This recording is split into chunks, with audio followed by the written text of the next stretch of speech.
Muchas gracias por la presentación y gracias a ustedes por su presencia. Sabemos que es un día muy difícil, por lo tanto me honra por doble ocasión ver a tantos amigos, amigos tan cercanos, amigos tan queridos. Y bueno, pues ahora sí que tenemos que dar el show, un magnífico show, yo y mi gran presentadora. Porque les vamos a hablar, o sea, fíjense, en primer lugar, esta es una cuestión muy rara, porque estas son jornadas criminales, ¿no? O sea, en primer lugar, pues organizadas por Yuyu, organizadas por Carlos René Padilla, que son nuestros patrones, que son nuestros patrones y nuestros anfitriones magníficos que hacen un gran trabajo, han hecho unas mesas preciosas. Pero algo curioso, y eso vamos a comenzar a hablarlo Maña y yo, pues este no es precisamente un libro criminal, este es un libro muy raro, este no es de género negro, es una cosa bien extraña, rara y particular. Ya Maña les hablará un poquito, porque bueno, los autores pues somos como los papás, ¿no? O sea, no decimos, ay, mi hijo está bien bonito, mira, el pinche chamaco tiene el labio leporino, tiene las patas chuecas y tiene además está visco el güey, entonces, pero para nosotros lo vemos bien bonito, ¿no? Entonces, por eso siempre necesitamos un comentador que nos diga, no, sabes qué, compadre, pues, está muy cagado tu hijo, pero no está precisamente, no va a ser el próximo Brad Pitt, ¿no? Entonces, igual. Entonces, lo bueno es que yo tengo una magnífica comentadora, en este caso mi amiga Manja, que ella es dramaturga de primera profesión. Ella tiene una maestría en dramaturgia por la Universidad de Buenos Aires. Además, además de tener varias obras, es directora, acaba de montar una obra llamada Sunset Boulevard Cabo Sunset, perdón, bueno, son una par de monólogos muy interesantes acerca de un resort swinger, o sea, y además es una gran escritora, además de escribir de teatro, también es una gran escritora de género negro. Pues bueno, tiene todas las tablas para hablar de cualquier libro que se le ponga, y en este caso me hace el honor de hablar de Los Mil Ojos de la Selva, que como les digo es un libro bien extraño y particular.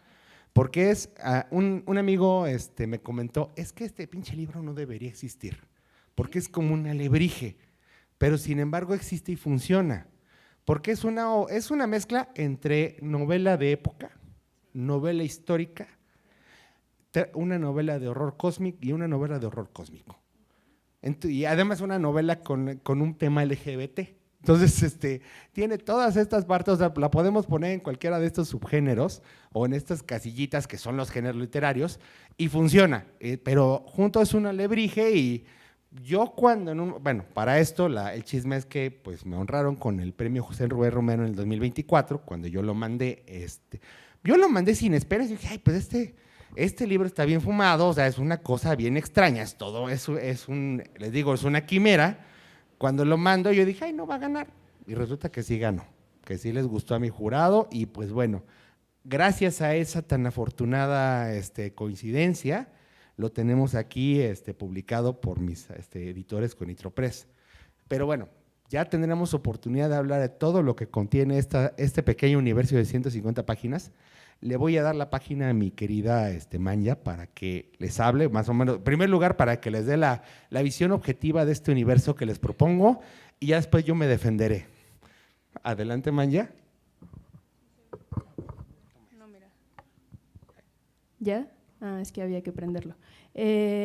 Bueno, pues muchas gracias, Omar. Estoy muy contenta de estar nuevamente en las jornadas de novela criminal.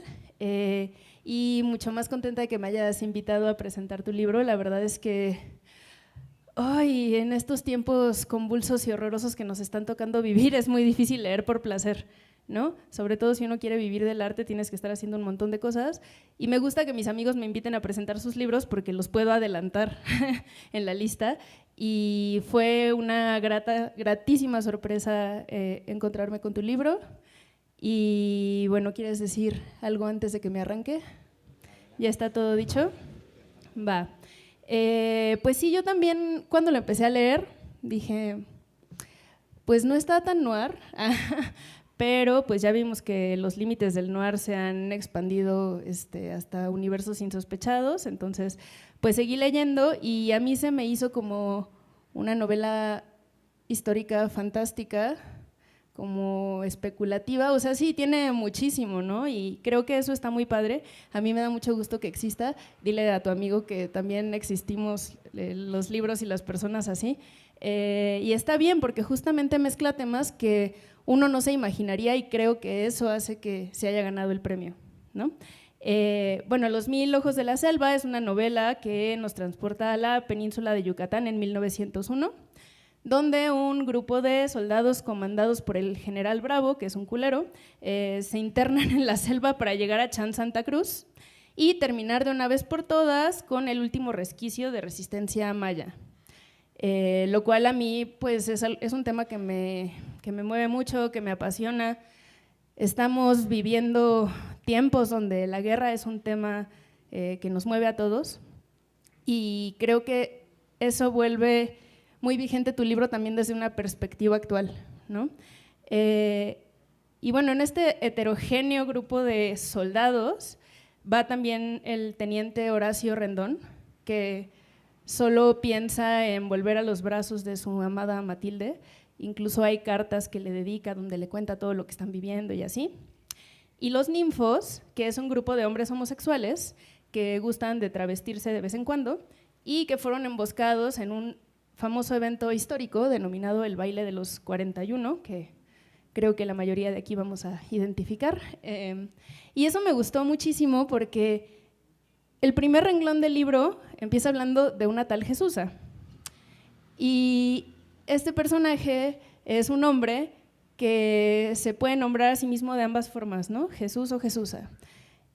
Y están encarados estos personajes abiertamente homosexuales desde una construcción muy desde adentro, o sea, el prejuicio viene de afuera y eso es algo que me gustó mucho porque, pues nada, estamos acostumbrados a cuando se habla de homosexuales tener este tono como todo machista y pendejo y peyorativo de querer insultar a un hombre feminizándolo, por ejemplo, ¿no? Y acá ellos mismos se nombran en femenino y eso creo que reivindica de alguna manera a los personajes, porque además están en el peor ambiente para nombrarse en femenino, ¿no? O sea, están rodeados de soldados y eso es muy fuerte. Y bueno, te quería preguntar cómo fue construir a los ninfos, a estos personajes que si bien te inspiraste en personajes históricos, pues son 100% de tu autoría. ¿Cómo los construiste? ¿Cómo los retomaste desde la historia? También, ¿cómo fue para ti ponerte en ese lugar, ¿no? Bueno, gracias, Manya. Pues bueno, es una pregunta compleja, peliaguda, ¿no? Pero es una pregunta bien, bien padre. ¿Por qué? Y esto los pongo un poco en contexto. ¿De qué trata la historia? Esto para que se vea. La historia, como bien dice Manya, está situada en 1901 en Yucatán, pero y está situada en lo que vendría siendo el fin de una guerra, de una rebelión indígena que ocurrió en la península de Yucatán, que duró 50 años, llamada la Guerra de Castas. Esto es histórico totalmente y toco un poco la cuestión de los orígenes de la Guerra de Castas. Esta Guerra de Castas comienza en 1848 por cuestiones políticas de la península de Yucatán. Hay que pensar en ese tiempo, les comento muy rápido, Yucatán era una república independiente. Entonces,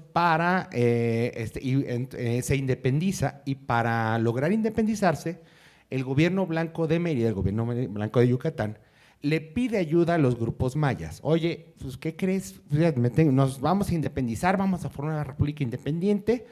Y obviamente los caciques mayas dicen, bueno, está bien, pero a mí ¿qué me va a tocar? ¿No?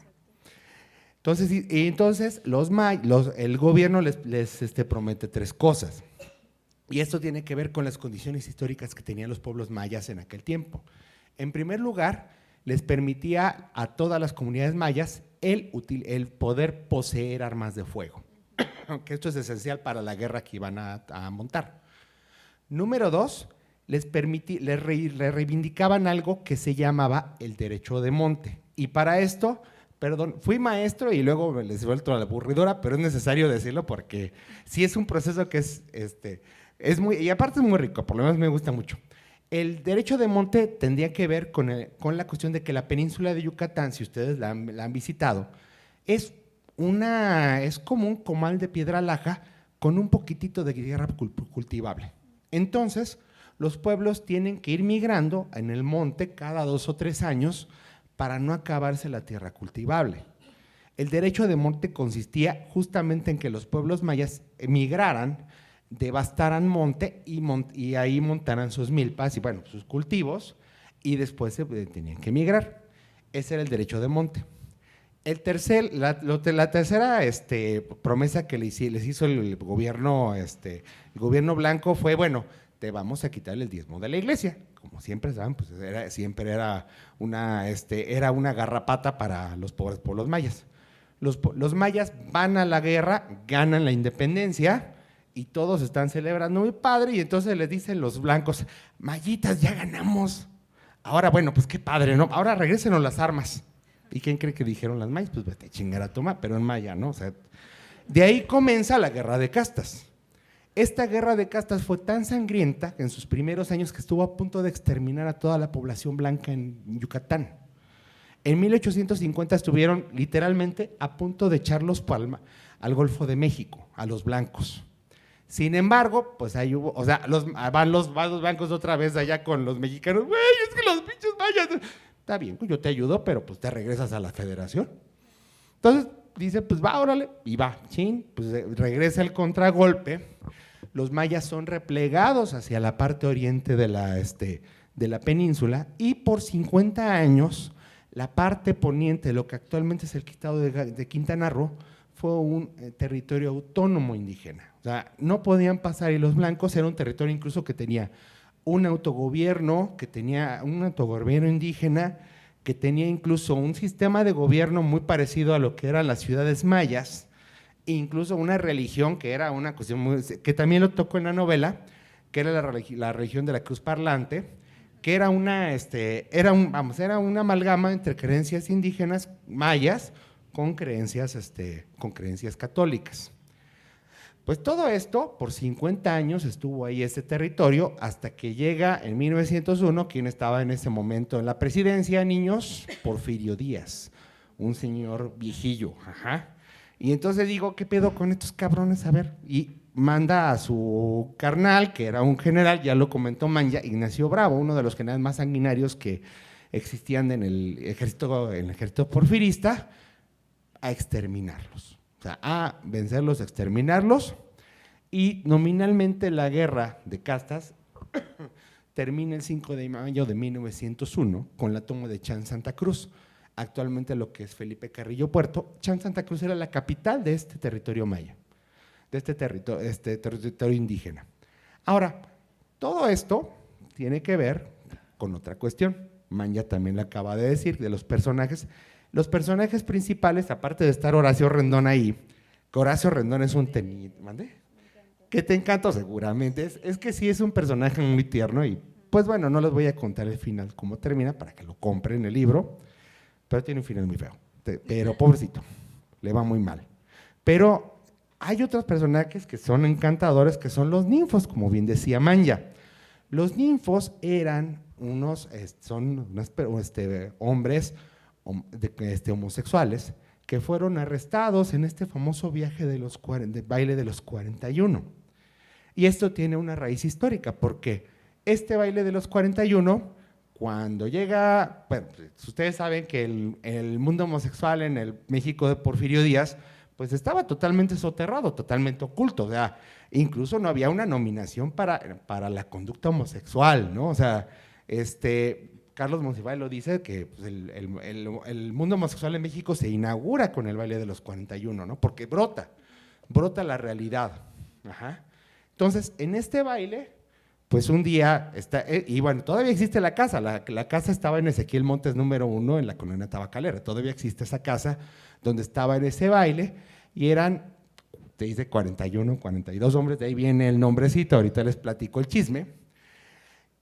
La mitad estaban vestidos de hombre, la mitad vestidos de mujer, estaban en un baile muy contentos, bailando vals y todo, cuando de repente pues, pasa un policía chismoso y dice, cabrón, pues algo está, ¿qué está pasando ahí, no? Entonces ya llama a los policías, ya llama a la fuerza policíaca, era una fuerza policíaca militar en aquel tiempo, y pues obviamente llegan los policías y con total apego a los derechos humanos y entran y les rompen su madre a los pobres señores, los agarran, los bajan, pero resulta que encuentran esta cuestión de que, ay cabrón, pues muchos de esos señores eran señores de la clase alta. Incluso ahí se dice, y ahí ahorita les cuento el chisme, que uno de ellos era el yerno del presidente Porfirio Díaz, don Ignacio de la Llave.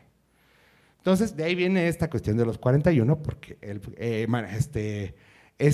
Manuel Cabrera se llamaba el jefe de policía, va con la lista de todos los detenidos al Palacio Nacional, que en ese momento era el Castillo de Chapultepec, llega y, señor presidente, y sale don Porfirio Díaz, pues con sus lagañas así, con su gorrito, y qué pedo, ¿no? Señor, encontramos unos degenerados aquí, aquí miren, en esta casa, y aquí tienen los nombres, fueron 42.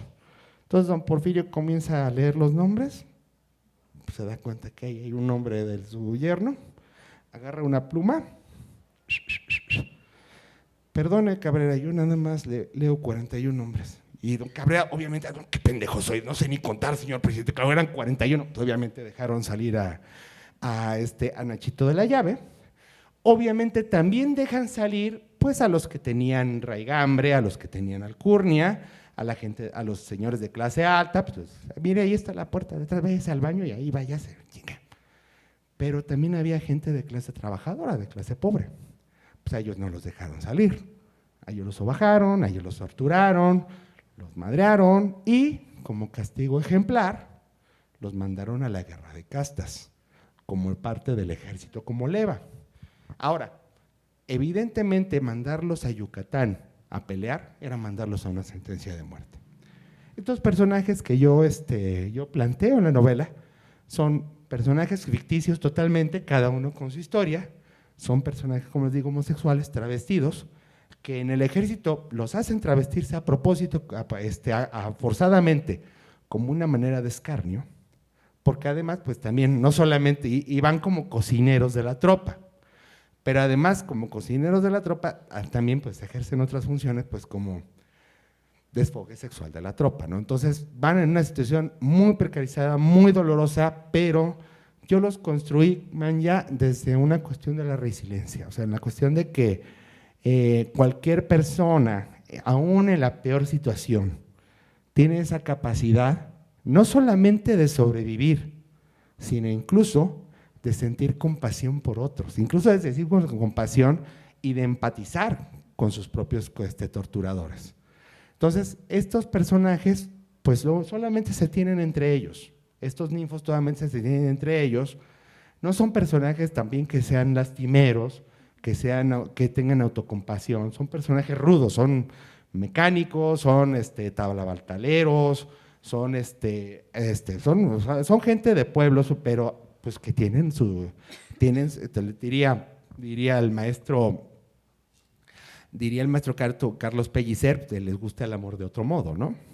Entonces viven el amor de otro modo. Entonces, estos personajes van a la guerra de castas y pues bueno, los construye a partir de eso, o sea, curiosamente, pues a partir de esta capacidad de resiliencia que puede tener el ser humano y esa capacidad de empatía y compasión que pueden llegar a tener aún en las peores condiciones, y que es finalmente lo que nos hace humanos, ¿no? Lo que no nos permite desbocarnos en el abismo.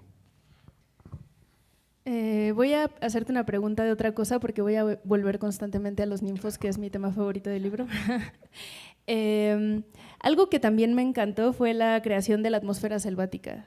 Me pareció súper impresionante y uno de los más grandes aciertos de la novela, porque nos zambulles desde los sentidos, entre el calor, la humedad, los zumbidos súper raros de los insectos, que dices, ay, me están picando los mosquitos, pero también hay algo que está latiendo en el aire, ¿no? O sea, es como si esa cosa estuviera viva. Obviamente la selva está viva, pues, pero como si fuera un solo organismo que después, pues ya sabemos que es el cacasbal, que ahora vamos a hablar de ello también. Pero da la sensación de que están caminando sobre algo muscular, algo que late debajo de ellos, como un vientre, ¿no? Que lo mismo que gesta también mata y que tiene una decisión muy particular al respecto, ¿no? Y que ahora voy a ahondar en ello, pero me pareció que visitas un poco hasta la ibris griega de quién se tiene que castigar, ¿no? Ya luego hablaremos de eso, pero cuéntanos cómo le hiciste para construir esta atmósfera de la selva con esta cosa tipo vientre verde que pues asesina, pero que también como que reivindica. Bueno, yo creo que cualquier persona que haya viajado a Yucatán o que haya viajado a la selva, o que haya viajado a la Reserva Ecológica de Calakmul y que se haya quedado en la noche ahí, se da cuenta que la selva, o sea, cualquier naturaleza desaforada va más allá de cualquier comprensión humana.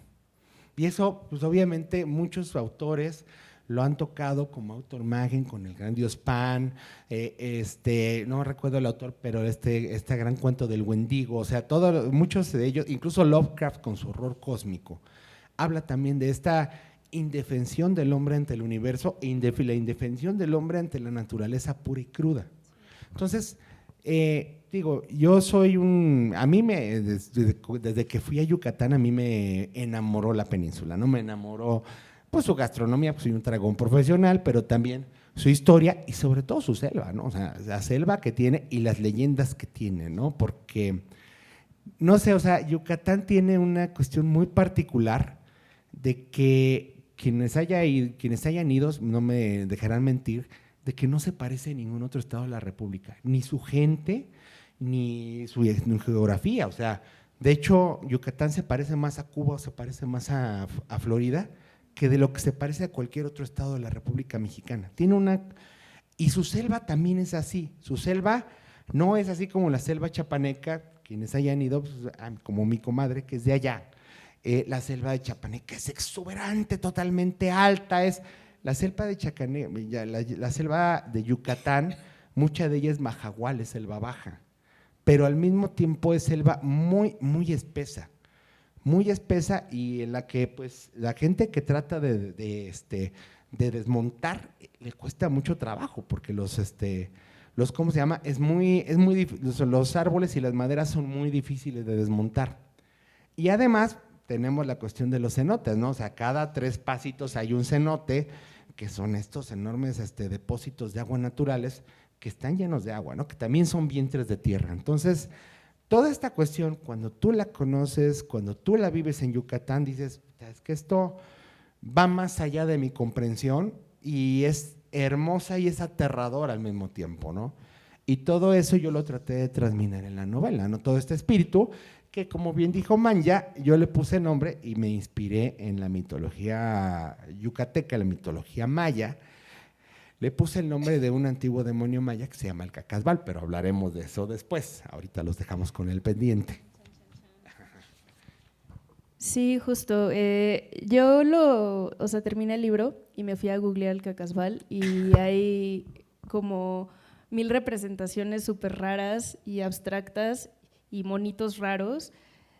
Y me gustó mucho mi favorita es la tuya, porque es esta cosa como que está en todos lados y que te observa, o sea, como una especie de, pues sí, de lo que se cree como del dios católico, pero en maya y satánico.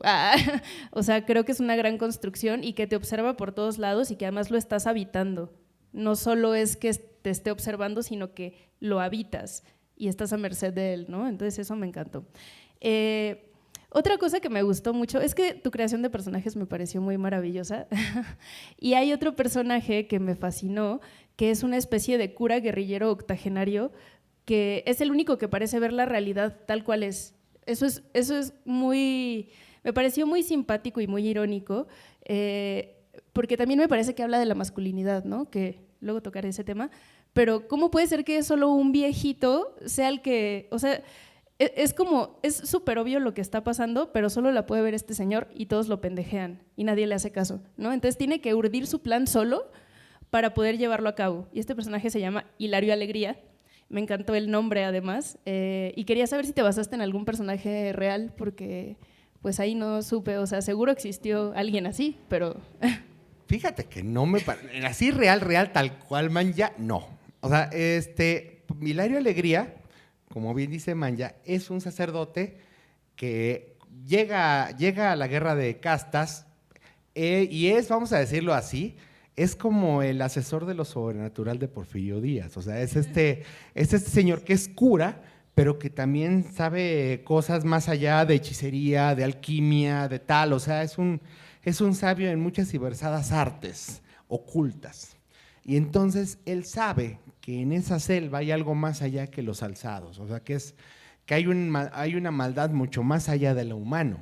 Entonces, justamente él se comunica a través de cartas hacia don Porfirio Díaz, le dice, oye, porque aparte son amigos personales. Ahorita les cuento que ese personaje tiene historia, ahorita les cuento. Es un personaje recurrente en mi obra, o sea, tiene está presente en varios lados. Exacto, ahorita no me interrumpen, me regaña la manguilla. Pero es el que trae la verdad, pero pues obviamente, como bien dice Manya, él es un personaje, es un sabio, como todos los sabios es un poco loco. ¿Por qué? Porque puede conectar con otras cosas que la gente cotidiana y normal no ve.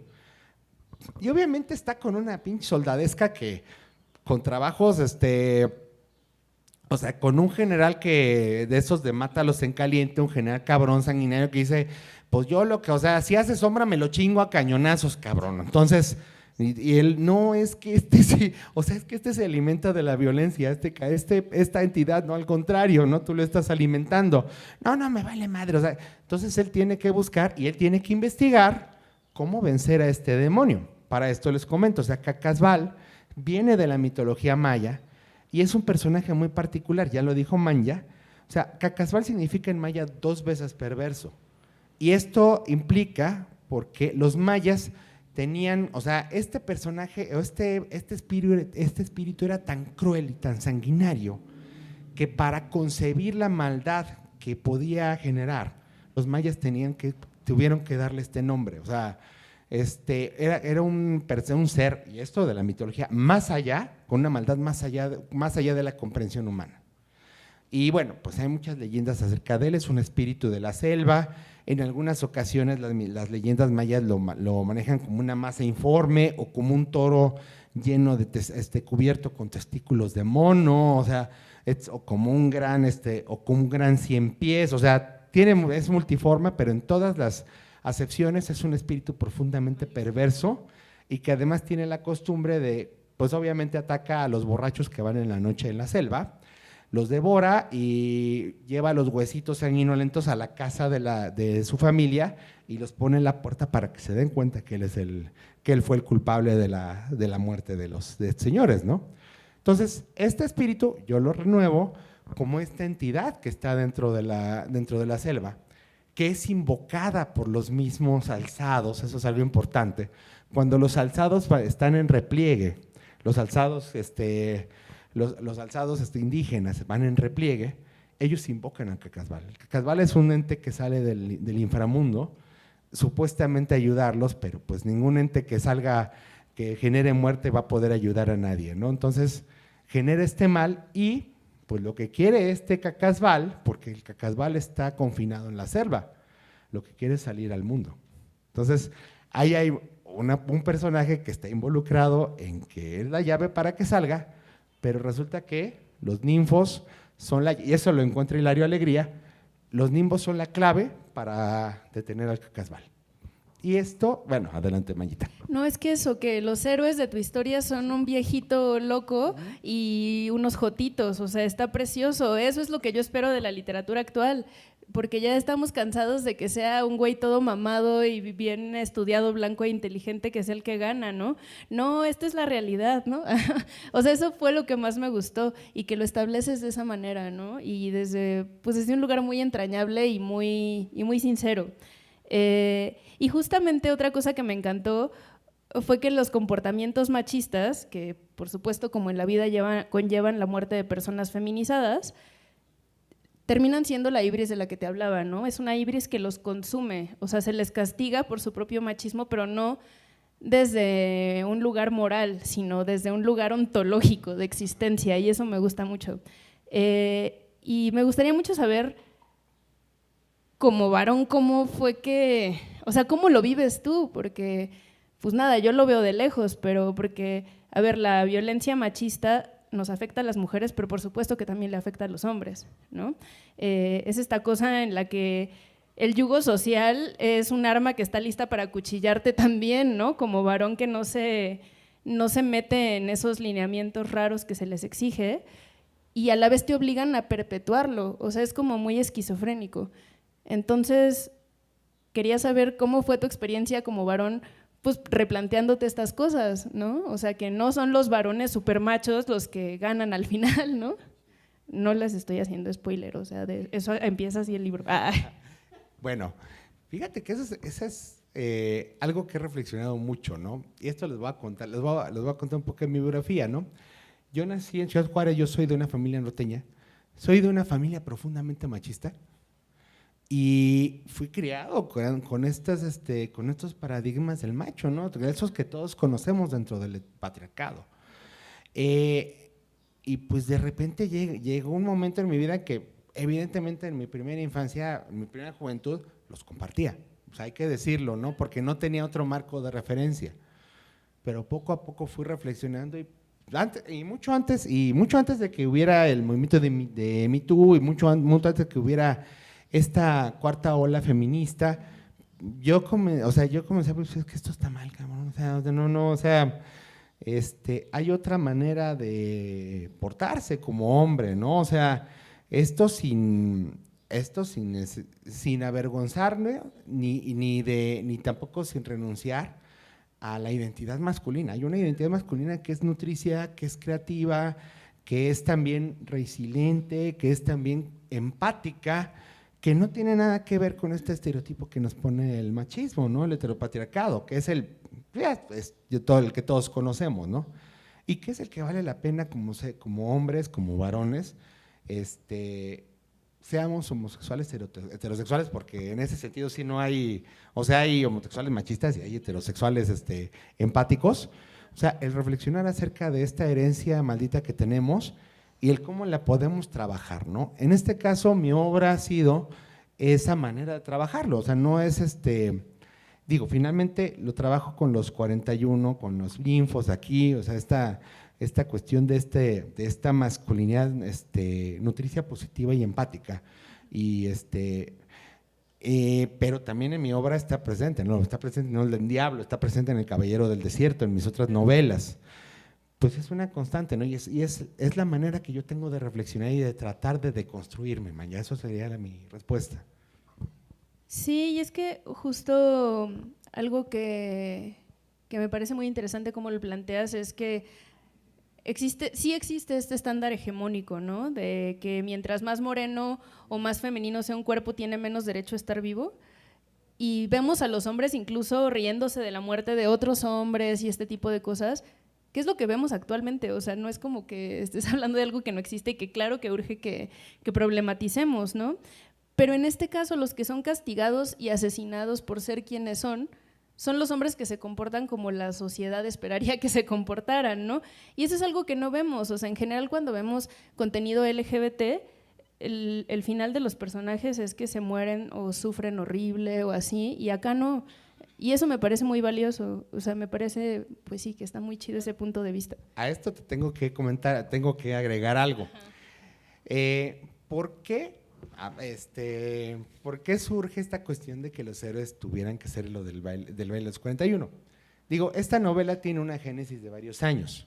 Y en un momento dado me planteé de que, vamos, a los que lo lean y lo compren y me hagan el honor de visitarlo, se darán cuenta que hay un personaje que se llama Horacio Rendón, que ya comentó Manya.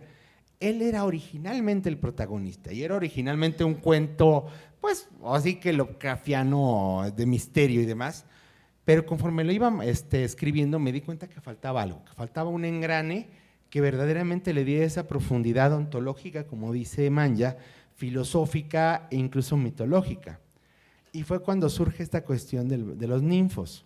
Y para esto, finalmente ustedes saben, y en eso estuve muy consciente, de que para algunas mitologías y para algunos grupos indígenas, el hombre travestido, es un hombre, es una persona chamánica, es una persona que tiene unas capacidades extrahumanas porque convive y porque bebe de las dos naturalezas, ¿no? Que es femenino y es masculino, y en ese sentido comparte esa naturaleza dual cósmica con los grandes dioses creadores, como por ejemplo Ometeotl, el gran dios creador mexica, o por ejemplo Itzamna, el dios maya también dual, que también tiene un cambio aquí, ¿verdad? Luego lo leerán. Entonces, a lo que voy, Manya, es que cuando entro en esta novela, entro no solamente en una ficción, y eso me di cuenta ya cuando terminé de escribir, ¿no? Entro en otro marco de valores, en otro marco ético, que es el marco de la cosmovisión indígena, ¿no? En donde las personas con dos naturalezas no son sobajadas, no son vamos, sobajadas o destruidas como en el patriarcado, sino que tienen un papel mucho más creativo y mucho más poderoso. Es que sí, justo los indígenas saben cosas. O sea, creo que regresar a los orígenes también nos hace entender cosas, ¿no? Y justamente en ese sentido, debo admitir que yo al principio era Team Cacasbal, porque me caga esta idea blanca, machista y vertical de la conquista, ¿no? Y de que sean las personas blancas así, pues ya vamos a matar a todos estos malditos morenos. Y pues nada, yo como al principio lo estaba leyendo como este protector natural, ¿no? Que protegía la naturaleza, lo indígena y todo esto, hasta que dije, no, pues también es una representación de esta cosa que conlleva la conquista, de alguna manera, ¿no? Pero quería saber cuál es tu idea sobre esto, o sea, cuando lees el libro sabes cuál es el posicionamiento con respecto a las castas y a los blancos y a todo esto, pero pues nos gustaría que nos compartieras un poquito porque me pareció muy interesante cómo lo planteas. Fíjate que, bueno, históricamente, voy a comenzar desde el ángulo histórico. Históricamente, como dijimos, la guerra de castas fue una rebelión indígena, fue una rebelión en contra de la opresión, en contra de la injusticia del blanco. Sin embargo, con el paso de los años, con el paso de las décadas, se convirtió también en una locura sanguinaria en sí misma, como ocurre, por desgracia, en la mayor parte de las revoluciones, ¿no? O sea, como que la violencia comienza a ser una razón en sí misma, ¿no? O sea, desgraciadamente la naturaleza humana, seamos negros, seamos blancos, seamos indios, etcétera, y ocurre con la guerra de castas, ¿no? Entonces, ahí el Cacasbal justamente, y eso me di cuenta ya después cuando lo acabé de escribir, pues también representa este espíritu de la violencia por la violencia, ¿no? De que cualquier revolución, de cualquier rebelión, de cualquier movimiento, por muy noble que sea en principio, si no se cuida, si no se contiene, si no se ancla en estándares éticos, se vuelve la locura de la violencia por la violencia, ¿no? Y otra cosa que me pareció impresionante fue cómo vemos que la psique de los personajes se va resquebrajando a partir de que se van adentrando en la selva. Incluso hay uno que es poeta, que es Augusta, que pues nada, yo creo que estaba loquito desde el inicio y que incluso lo plantea, ahora vamos a hablar de poesía y Cacasbal, pero siempre la locura más extrema me pareció la que tenían los personajes machos más recalcitrantes, ¿no? O sea, se les está diciendo así de no pueden entrar a Chan Santa Cruz porque se ha intentado 1000 veces y todos se mueren de formas horrorosas, ¿no? Y este vato es así de, no, pero es que nadie lo ha intentado que sea tan hombre como yo, ¿no? O sea, que es como, veo un reflejo claro de muchos hombres que conozco o he visto en este momento de la vida. No, es que nadie lo ha logrado porque yo soy más macho, ¿no? Es una locura real. O sea, ponen en riesgo su vida por creer que son los de los huevos más grandes, y me parece muy impresionante, porque sí, Augusta sí está alucinando así de sí, la poesía y la selva y el Cacasbal son lo mismo porque somos unos borrachos, pero el otro está diciendo yo voy a salvar al mundo. O sea, es como una locura megalómana rara que por ejemplo, pienso en el COVID, ¿no? Y no me estoy saliendo del tema.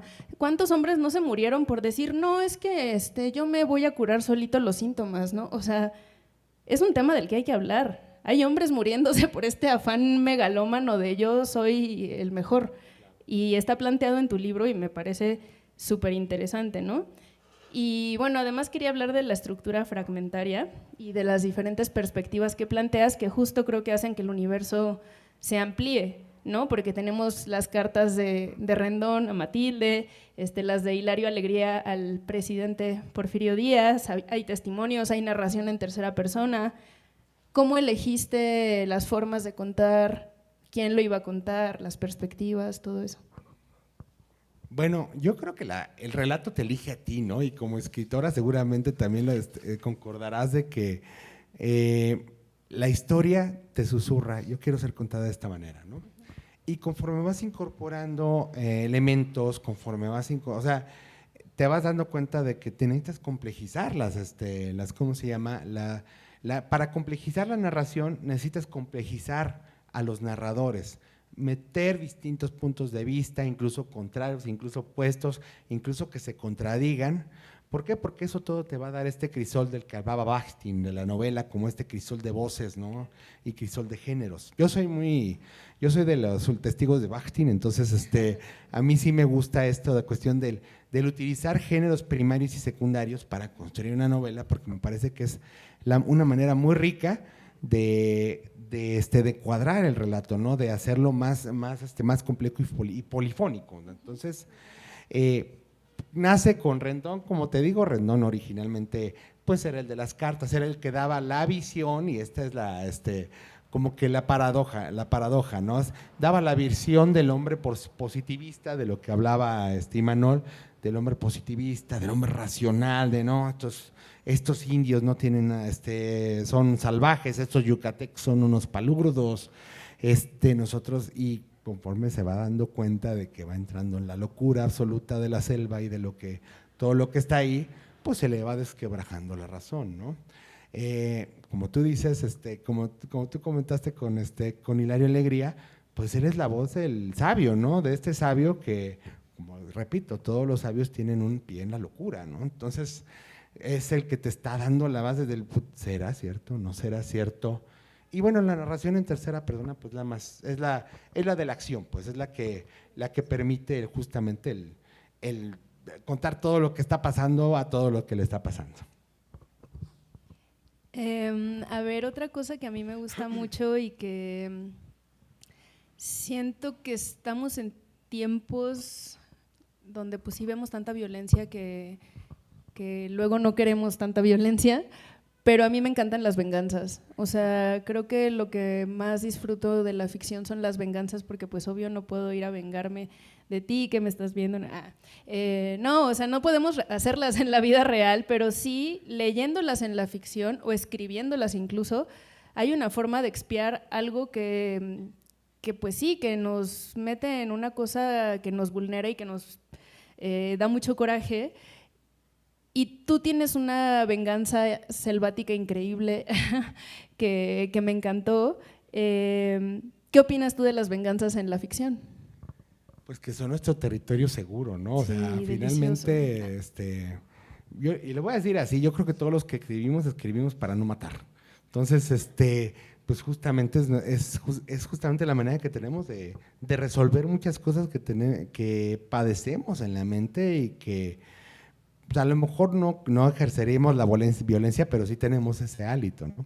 Y un poquito, fíjate, me gustó mucho lo que decía Imanol de que esto de que hay que amar a tus personajes, hay que amarlos por muy repugnantes que sean. Me pareció muy certero, pero también, y lo voy a complementar, de que a mí me gustan los personajes repugnantes, los personajes que odio, ¿no? El personaje, pues hay varios personajes aquí que son deleznables, en mi obra anterior también, pero son personajes que yo trato de comprender en su oscuridad y en su violencia y vamos a decirlo así, en su maldad, ¿no? Porque al final yo tengo la conciencia de que esa maldad está inserta en mí. O sea, eso que hacen mis personajes, hay algo en mí, en ellos que resuena. y desarrollarlos es la manera que yo tengo de comprenderlo, de comprender mi propia oscuridad a partir de ellos. Entonces, pues sí, o sea, también es ese desfogue del todo lo que este cabrón puede hacer, yo soy capaz de hacerlo, pero elijo no hacerlo, elijo hacerlo aquí. Ajá, así es. Sí, justo ya lo dijo Stephen King, ¿no? En Mientras escribo, que todos, siempre que hacemos algo, pensamos que estamos haciendo lo correcto. Todos, ¿no? Y eso es muy fuerte, porque pues hay que construir a los personajes desde ahí. Si no, terminas haciendo un melodramón que pues no es lo que escribimos, al menos nosotros, ¿no? Pero que deja más dinero, de hecho. Bueno, no importa. Pero bueno, en estos 5 minutos voy a aprovechar uno para preguntarte sobre Augusta, que asegura que el cacasbal está hecho de la misma sustancia de lo que se compone la poesía, y nos narra estos comportamientos erráticos que hasta hace muy poco estaban de moda todavía, e incluso eran súper aceptados, o sea, era lo cool entre los escritores, ¿no? Que era como estar borracho todo el tiempo, no dormir, hacer cosas bien raras, y así. ¿Qué piensas tú? ¿Sí está hecho la poesía de la misma sustancia que el cacasbal? Bueno, les platico rápido. Augusta es uno de los ninfos, es el único que es de clase alta porque es poeta, o sea, él es poeta. Hubo un tiempo donde los poetas eran de clase alta. Que los poetas eran de clase alta, pero además era un tipo que ¿cómo se llama? Que estaba con los modernistas en aquel tiempo, que era amigo de Gutiérrez Nájera, que era amigo de los decadentistas, que también en el Porfiriato hubo una serie de poetas y de narradores que eran profundamente, crepusculares, autodestructivos, que eran justamente estaban inspirados por Baudelaire, por Rimbaud, y no se sabe mucho de ellos porque pues, con el Porfiriato pues llega la revolución, y la revolución le echa una paletada de tierra a muchas cosas buenas o interesantes del Porfiriato, ¿no? Pero estos personajes eran tipos que se la pasaban así en el opio, en el láudano, en la peda, y que trataban de escribir trataban de escribir a partir de la autodestrucción, ¿no? De freudiano pulsión de muerte, ¿no? Entonces, esta pulsión de muerte que tienen algunos poetas, algunos narradores, es lo que yo vinculo con el cacasbal, ¿no? O sea, porque algo interesante de la novela, algo bonito que me gustó mucho, es que algunos personajes comienzan a recitar versos a la selva, y estos versos son la voz del cacasbal, son el eco del cacasbal, ¿no? El eco de la selva. Entonces, estos versos pues, son precisamente lo que dice Augusta, chinga, pues es que esto es lo que me une con este ser, ¿no? O sea, yo soy él, yo tengo la oscuridad en mí, pero esa oscuridad es lo que me hace versificar, lo que me hace crear, lo que me hace narrar, etcétera, ¿no? Y justamente es esa parte también de que creo que todos creamos, Manguita, desde el lugar oscuro, ¿no? O sea,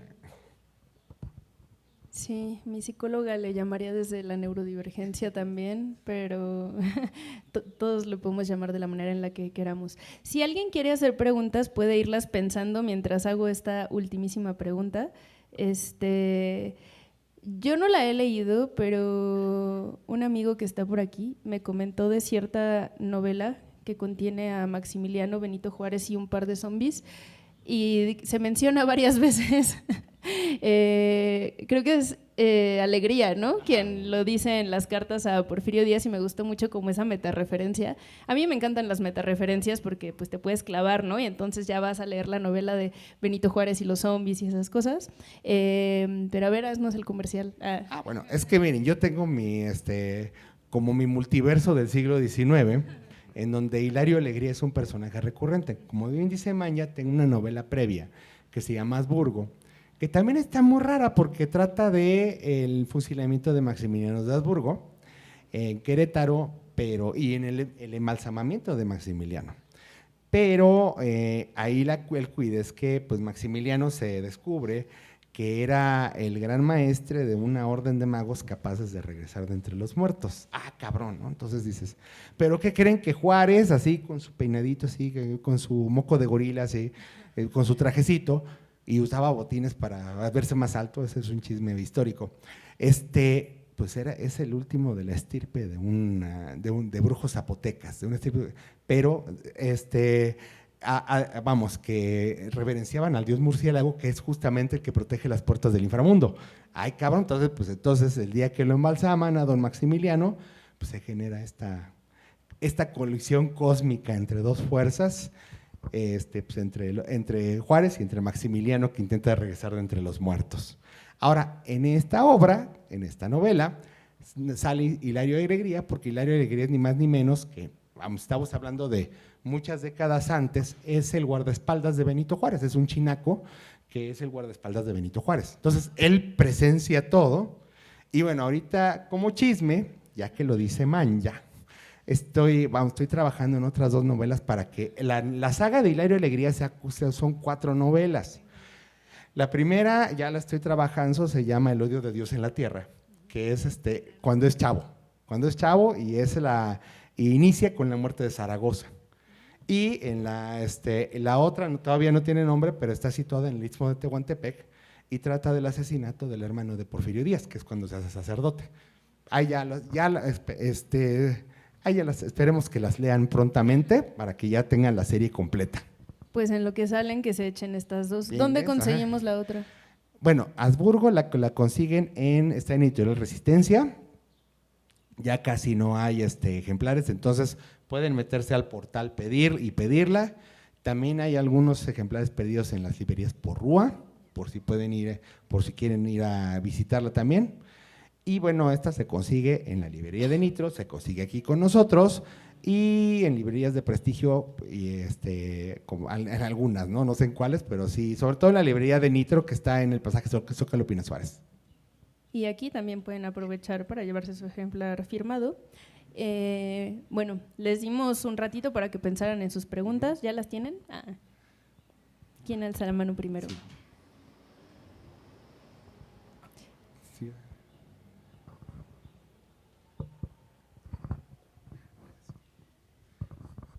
¿Qué tal, Omar? ¿Cómo estás? Qué gusto encontrarte por acá.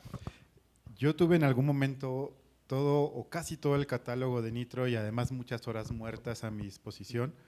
Y Los Mil Ojos de la Selva fue como el primero que me llamó, fue una lectura que realicé con avidez, sobre todo porque el tema de la selva siempre me ha parecido muy interesante, ha sido un tema de estudio para mí en la literatura latinoamericana y al principio que clasificabas, creo que también entra entonces como novela telúrica, novela de la tierra, novela de la selva, la catedral barroca, porque es bien poderoso toda esta construcción que haces precisamente de la selva y el delirio que produce, como en otras obras como en La Vorágine, como en Los Pasos Perdidos de Carpentier, ese delirio que provoca la selva en las personas ajenas a ella que se atreven a explorarla. Y eso que mencionaban también de la poesía, esos versos que me parecían maravillosos y cómo este personaje los memoriza y los está repitiendo y con eso invoca, es algo, la verdad, que extraordinaria, porque en tan pocas páginas contenidas desarrollas, como bien decía Manya, a unos personajes que son, pues, con muchísimos matices y eso lo celebro, fue una lectura que disfruté muchísimo. Pero a mí lo que más me impresionaba era cómo estaba todo esto sustentado en un momento histórico y a mí me interesaría saber qué tanto profundizaste en la investigación histórica, a qué archivos, a qué recursos te tuviste que aproximar para poder darle todo el sustento, que la verdad parece que así fue la historia, aunque ya sé que no, hay mucho de ficción. Ok, Oscar. Pues mira, a mí, pues, como les decía, a mí Yucatán desde que fui por primera vez me sedujo, ¿no? O sea, entonces fuimos varias veces mi esposa y yo a visitar Yucatán. Esa fue como el gran primer acercamiento, ¿no? La apropiación del territorio, porque sabrán, por ejemplo, que en Yucatán hay todavía muchos vestigios. O sea, Yucatán es un terreno en donde hay, y la península en general, la península de Yucatán, el sureste, hay lugares en donde parece que no han pasado los siglos. O sea, hay ciertos pueblos en donde llegas y todavía hay cañones de la guerra de castas, todavía hay trincheras. Hay muchas grutas en Yucatán, todavía existen refugios, todavía existen escalinatas de la guerra de castas. Entonces, todavía es algo vivo esa cuestión. Y bueno, evidentemente también, bueno, esto lo tengo que decir, para los yucatecos, la guerra de castas es un tema incómodo. Por esto que les estaba diciendo, ¿no? Porque tiene que ver con la independencia de Yucatán, con la segregación racial que aún existe en la península. Entonces, llegas con ese tema y, bueno, yo hace como un mes y medio fuimos a Yucatán a presentarla y yo dije, ay, me van a partir mi madre, ¿no? Pero no, o sea, lo aceptaron bastante bien la gente de allá, porque pues sobre todo es escribir y referirlo con respeto. Ahora, Oscar, yo me referí a muchas obras, hay muchos libros de viajes, hay muchos libros históricos que profundizan mucho acerca de la guerra de castas. Básicamente me basé en eso, me basé también en cuestiones de internet, en periódicos de la época, que eso, bueno, los periódicos de la época que están en la hemeroteca digital, te dan la visión desde acá, no te dan la visión desde el centro, no la visión desde el diario de Yucatán. Y también, pues platicando con la gente de allá, ¿no? Porque, como te digo, o sea, a pesar de que pasó hace 150 años, hace 170 años, la sociedad yucateca es muy memoriosa. Y para eso te platico un tema, una anécdota no relacionada con el tema, ¿no? Fuimos mi esposa y yo a la tumba de Felipe Carrillo Puerto. Felipe Carrillo Puerto, el gobernador que es traicionado por que reivindica a los pueblos mayas, es traicionado por los hacendados, lo fusilan en 1923. Y bueno, y otra de sus grandes cuestiones fue su gran amor con Alma Reed, ¿no? Con esta periodista norteamericana, que él estando casado y teniendo hijos y siendo gobernador, pues llega la güerota y pues el señor así, pues ya sabe, ¿no? Dijo, pues el señor mañoso, ¿no? Y entonces, pues ya entonces cuando, o sea, fusilan a Carrillo Puerto, su familia se va de Yucatán, décadas después muere Alma Reed pide ser enterrada junto a él, pero no se lo conceden. O sea, en el Panteón Civil de Yucatán están los Carrillo Puerto porque fusilaron a varios de sus hermanos junto con él. Está de un lado de una avenida y el promontorio de Alma Reed está en el otro lado de la avenida. O sea, se ven frente a frente, pero no están juntos. A petición de la familia de Carrillo Puerto. Comenzamos a preguntar, no, que no sé qué, y el señor, el enterrador, no, es que sabe qué, ¿por qué pregunta de esto, señor? No, pues que me interesa el tema. No, es que fíjese que si pregunta el otro día, pero estaba preguntando a un historiador y le habló la bisnieta de Carrillo Puerto que por qué andaba preguntando de esa señora loca que andaba con su… Yo, no mames, usted tiene 100 años, ¿no? Pero a eso te refiero, que es tan memoriosa la sociedad yucateca que todavía te hablan de la guerra de castas cuando te quieren hablar, ¿no? Porque te digo que es así como que temita así complicado, pero cuando te hablan, sí te hablan como si hubiera estado ayer. Entonces esas fuentes fueron a las que me referí. ¿Alguna otra pregunta? Tenemos espacio para una preguntita más, así rapidito. Sino para pasar a nuestra… Si no, si me permiten, si no hay más preguntas, ¿qué pasó, mi querido? Fíjate, afirmando lo que estás mencionando. Yo hace unos 20 y algo de años hice unas campañas publicitarias en Mérida. Pues resulta de que fue tan bien enfocado que me invitaron a algunos pueblos. Llegué a un lugar donde parece que había sido el año pasado la batalla. Los rieles doblados, los vagones de tren tirados, cañoneadas las paredes y llenos de agujeros. De hecho, no llegaba bien la luz, porque de repente llegaba, te funcionaba 3 horas y bajaba el voltaje. Bueno, nada más confirmando todo lo que mencionas. Son unos sitios increíblemente místicos. Exacto. Y sobre todo que vas en la carretera y de repente, como en las caricaturas, te metes a la derecha y dices, ¡ah! Ya me metí a la selva. Y vas avanzando en un túnel que es pura selva y de repente un llano y llegaste a un pueblo. Y el pueblo se quedó congelado ciento y tantos años atrás. Bueno, nada más confirmando todo eso porque me hiciste recordar. Aprovechando que tal vez sea la última pregunta y espero que no. Los niños, mis hijos, resulta de que siempre durante el tiempo que han estado en la primaria, los invitan a hacer un libro, desde el primero de primaria. Cuando terminan el libro, lo imprimen y nos dicen a los papás que cuántas copias queremos para obsequiárselos a los abuelos y demás. Ellos hacen sus historias. Entonces, está Santiago y Matías, ¿y cómo se le ocurren las cosas? ¿Cómo va ideándolo? Es como les van enseñando en su escuela. La pregunta base es, pasas de tu libro anterior, estamos hablando de el libro anterior, el que El Don del Diablo. Ok. Te quedas con una idea. ¿Cómo puedes brincar de ese libro a diseñar la historia de Los 1000 ojos de la selva? Porque yo soy mago y me quedo con un espectáculo para niños en una casa de cultura, pero tengo que resetear todo de inmediato porque dentro de 3 horas tengo un show de adultos y después a las 12 de la noche tengo un espectáculo de teatro y tengo que inventarme la historia. Tú, como escritor, ¿cómo pasas del libro 1 al libro 2? Te sientas, te fumas un cigarro, ¿qué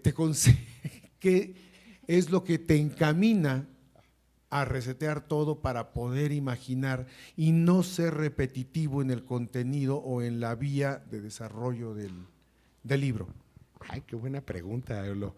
Pues mira, yo creo que todos los escritores tenemos una gran virtud. O sea, un escritor, básicamente, y se lo digo a Santi, se la pasa pensando pendejadas todo el día, mijo. Entonces, ese es el… O sea, pero sí, en serio, estás… Y la mosca, o sea, y entonces, esas tarugadas que piensas se comienzan a condensar en historias, se comienzan a condensar en personajes.